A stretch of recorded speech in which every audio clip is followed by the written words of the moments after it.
Hey everyone, it's Jordan from the Music Zoo. We are back at Christie's because the Johnny Marr collection is coming to auction in September. Super exciting if you're a Smiths fan. I know I am. There's a ton of really cool guitars here that were a huge part of Johnny Marr's career throughout the Smiths, his solo work, collaborations. Let's go check them out. All right, we're here with my old friend Amelia Walker. Amelia, it's good to see you again. You too, Jordan. I'm sure it was a pretty big celebration after the Ursay auction. It was very special. It's nice to be back. That's right. And now we're here looking at the Johnny Marr collection. How did this come about? Well, I mean, it's been a kind of long conversation with Johnny, who I think, as he says, like ever since he wrote his book, Marr's Guitars in 2023, has been kind of thinking he doesn't really want all these beautiful instruments to go back in their cases. So it's been something that we've been chatting to him about for a little while now, and now we're really pleased to be able to share it with everyone. Yeah, one of the greatest guitar collectors and players in the world. There's a lot of really, really cool stuff here. Is there anything when you were talking to him, was he like, I'm going to keep that one, or was he really let it all go? No, I think he himself would say he doesn't look backwards, but I think there were some here that are a bit of a wrench. The 355. This is a big one. Yeah. Exactly. And I think these five right here. This beautiful array. We'll get to these in a bit to talk about exactly. details and close-ups, but this is like a collection in and of itself. That's like Yeah. so much of the Smiths' discography and his discography as a solo artist Yeah. and a collaborator are these guitars. Yeah. There's a lot of guitars going for charity too, right? Can you tell us about that? Yeah, so Johnny is really generously donating the proceeds for several guitars and some gold records and posters to two charities based in the UK, the National Autistic Charity and Guide Dogs. So we're really pleased to be partnering with him to help with that. That's great. It's for a good cause. Yeah. For sure. Are there any guitars that are your personal favorite in this collection? I mean, this is beautiful. This is such a big part yeah. of Johnny's story. You know, he was bought it when he came to New York. It was bought like just one street over on 48th Street. Right, yeah. Seymour Stein bought it for him, when they signed to Sire in the US. And I think it's just so tied with him, his image, with the Smith sound. It's a really beautiful instrument itself as well. A classic. Yeah. I think my favorite is over there. We're going to get to it, the 9 pickup Strat. That is a really good story to it. We'll get to that after this. Amelia, thank you for your time so much. Not at all. All right, let's get to it.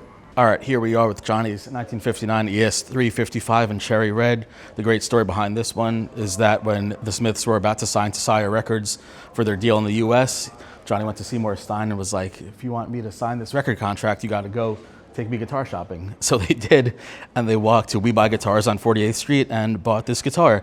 Still has the original PAF pickups in there, and just a classic guitar that he used on such hits like Heaven Knows I'm Miserable Now.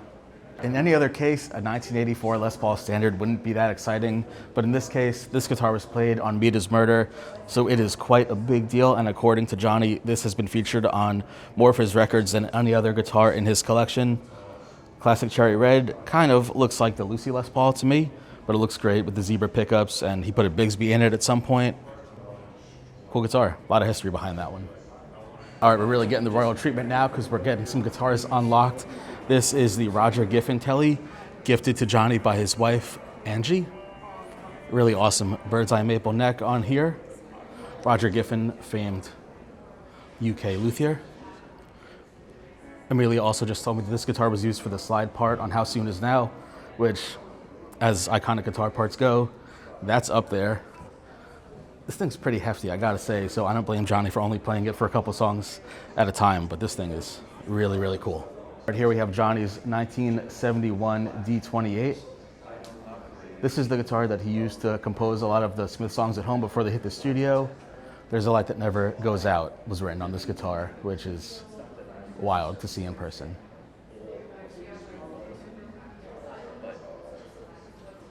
Now lastly, in this part of the collection, we have Johnny's 82 Rickenbacker 330 in black, Jetglo, I should say.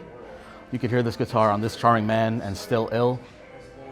Still looks like it's on all original condition, all the Rickenbacker parts. Credit to us for finally saying Rickenbacker the right way. All right, here we have the 1977 Gretsch Super Axe, a weird one in the collection for sure, but pretty significant. This is the first guitar he played in the Smiths. You could hear him play this guitar on Hand and Glove, and he played this during the very first Smith show. Pretty rad. This guitar is famous for the onboard effects. We don't know if he actually ever used them, but you can actually hear him use this on that pedal show, which is also where I'll give those guys credit. A great video where I got a lot of my notes for this video. So cheers, guys. This is my favorite one. Check it out. The infamous 9-pickup Stratocaster, with my favorite story that the very first time that Johnny Marr hung out with Noel Gallagher, Noel hopped in Johnny's car, they went guitar shopping, and they went to a shop. Johnny found this guitar and picked it up.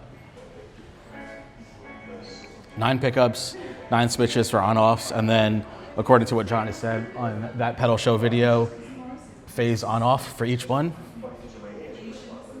That's awesome. You think we can get Fender to do this? No, probably not. We might try. It's a pretty cool one. We all know this guitar, the Johnny Marr signature Jaguar from Fender. This one quite heavily used on stage.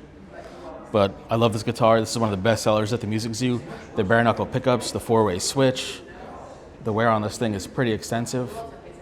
And the back of the body is pretty cool. You have Duchamp's bicycle wheel, Aldous Huxley, and then for New York, the Chrysler Building. Pretty cool. And this one is estimated to go from 10 to 15,000 for some of my Johnny Marr loving pals, me included. This could be a good entry point for getting one of his guitars in this auction. We have another cool one, a 1976 Rickenbacker 362 12-6 in Fireglow. Doubleneck, you have 12 and 6 strings, toaster tops, cool guitar. Doesn't really say what he played on this guitar, but the auction estimate is 6,000 to 8,000. Another cool piece that's not going for an exorbitant amount of money, where you can get a really cool Rickenbacker owned by Johnny Marr for that price. All right, right here we have a 12-string Rickenbacker. This is a 370-12, built in 1989. Still in pretty clean shape, and I gotta correct myself. Before I was saying the auction estimates in USD, but this auction is being held in London in September, so 6,000 to 8,000 pounds, which is a little bit more in USD, so take with that what you will. Another Rickenbacker, this one vintage. Here we have a 1966 335 in Maple Glow. You got the toaster tops, little mini guy vibrato arm, and for being a 66, this thing is pretty clean. Another cool Rickenbacker out of the Johnny Marr collection. All right, another double neck, this time a Gibson. We have a 1993 EDS 1275 in cherry red. 1993, you know what that is. That's the Goodwood era. Estimated auction price is 5,000 to 7,000 pounds. So if you want an iconic double neck owned by Johnny Marr, could be the one for you. Round this out with a bunch of stage-used Johnny Marr signature Jaguars from Fender. This one is in a special edition Fever Dream Yellow, which looks really, really cool. Lots of dents and dings around that body.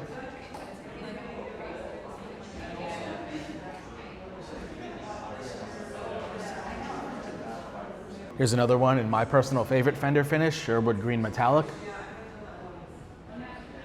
Lots of dents on this one.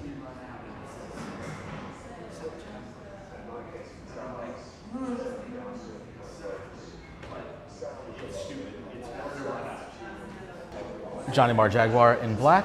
A couple stickers on there for fun.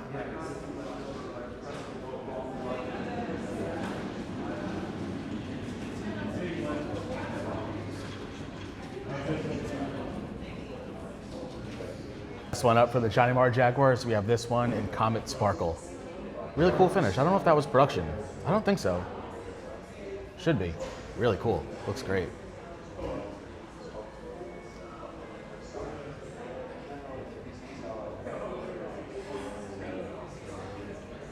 Right there we have it, just a sneak peek of the Johnny Marr collection going to auction at Christie's. Thank you very much to the Christie's team for allowing us this up-close access. For all your new, used, and vintage guitar needs, be sure to visit us at themusiczoo.com. Thanks for watching.